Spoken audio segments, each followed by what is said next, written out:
let's talk about something. Children, watoto. Maze, I think kuna pahali tuna lose it.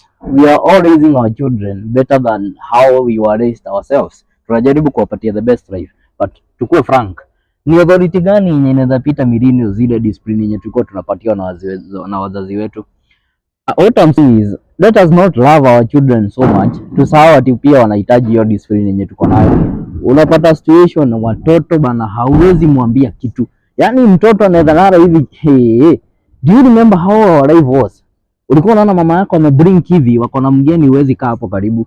Ulikuwa unaona tu mama yako tu hivi amekuwekea kesi for whole week. Hiyo lazima utapigwa. Hata kukuwa na mgeni aunti yako amekaa home for whole week, lazima utatandikwa. Look at our dad. Tulikuwa tunatishiwa na hao wazee. Unaambiwa wewe endelea tu hivyo, yenye unanisumbua nitaambia baba yako akikuja. So let us change ourselves, tujipende, tupende watoto wetu na bado tuwe